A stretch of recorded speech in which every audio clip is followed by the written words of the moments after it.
If you're watching this video, the Turtles are probably close to your heart like they are mine. That 80s cartoon series is one of the best Saturday morning cartoons there ever was, featuring mutated talking turtles. And there's probably 8 of you that really like the comic series. Today I'm going to talk about all the films that have been released so far, and as a bonus, I'm going to be using a lot of 80s, 90s slang terms for you kids to use at your discretion. It's the Teenage Mutant Ninja Turtles on Movie Feuds.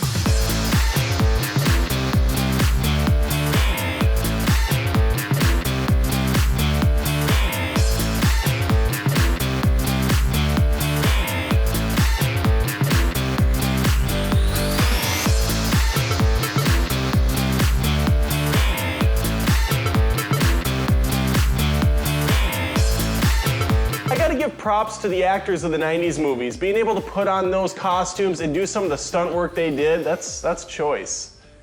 That's choice. Plus you have April O'Neil there. She's all that and a bag of chips. She's gone through a few actresses over the run, played originally by Judith Hoag, then replaced in the sequels by Paige Turco. In the TMNT animated flick, Sarah Michelle Gellar voiced the banging reporter, and finally Megan Fox takes up the microphone for the new installments. I think Judith's was the most radical of the bunch, with Megan Fox being nothing more than a feast for the eyes. The taste you can see.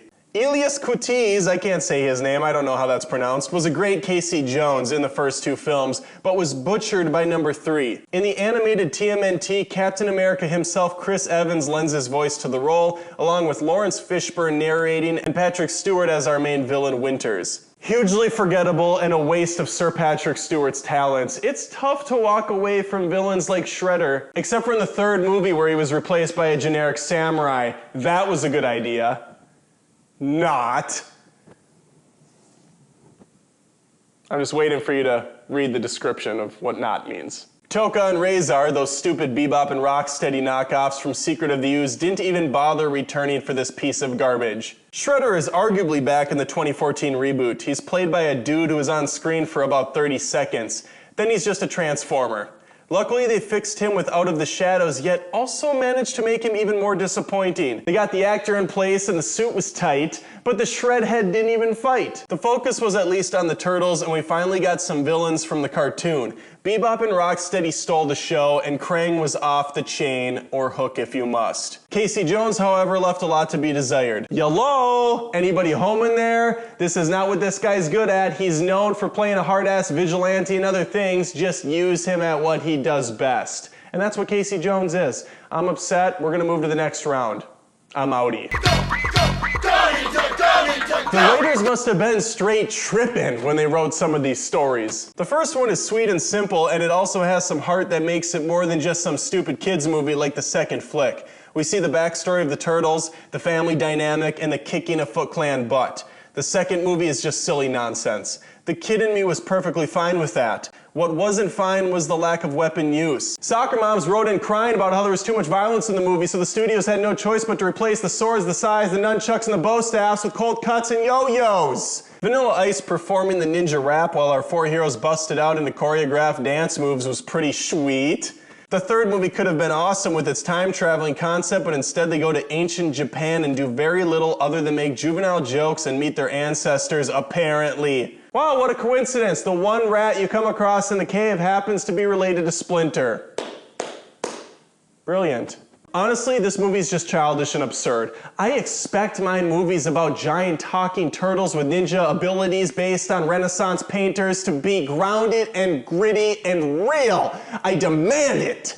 TMNT, as I said before, tried something different. It just wasn't anything we haven't seen before, but regardless, it's still mildly entertaining with some nonsensical plot I can't begin to remember. The 2014 movie changes the backstory of the Turtles to be April's pets that she saved from a lab fire. They learn their fighting skills from a pamphlet someone flushed down the toilet. They are now the size of skyscrapers in appearance, which is about as whack as it can get. The movie was basically April O'Neil the movie, featuring a couple turtles in the background. Out of the Shadows was a prolonged live-action episode of the cartoon, and I'm okay with it. Some of the action was sick, like the cargo plane scene in the opening truck chase, but how are Shredder and the Foot Clan even a threat when the Turtles are basically Hulks? And just like Secret of the Ooze, the lean green fighting machines don't use their damn weapons for combat ever. Thankfully, Bebop and Rocksteady saved a lot of it. I'm gonna move on to the next round. This one easily goes to the original, in my book. What?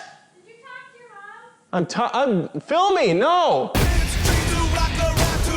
I already mentioned Vanilla Ice's tour de force, so there's really no reason to dive into music any further. That takes the crown. Jim Henson's Creature Shop provided us with amazing animatronic suits in the first 2 movies, but the quality heavily dropped with the third. They look so fake, and that says a lot coming from costumed people. Their mouths never sync to their voices. Splinter didn't even have legs. He looked like he should have been on Sesame Street.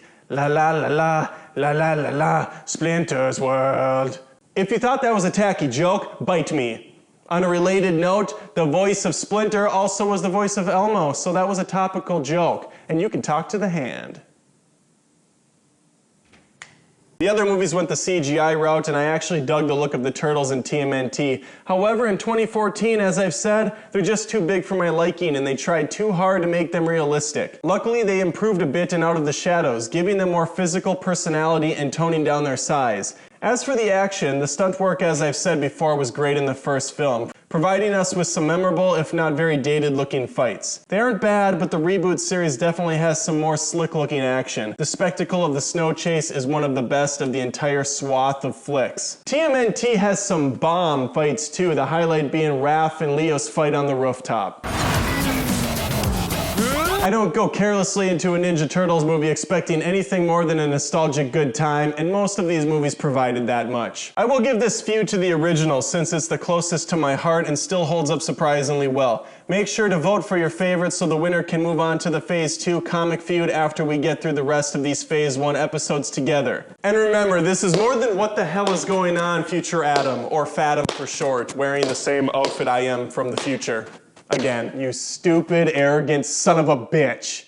I warned you that X-Men Origins Wolverine was gonna win on that X-Men feud, and you did it anyway. This cannot continue to go on. We cannot allow Origins to go any further. Stop the comic bracket. And side note, you missed a ton of 80s and 90s slang terms. Don't have a cowman, bodacious, righteous, tubular, cowabunga. You didn't even say the main line from all the Turtles movies. You had one job. I could look at your pretty face all day long, but we need to finish this episode. Shall we outro together? More than just reviews. This is Movie Feuds.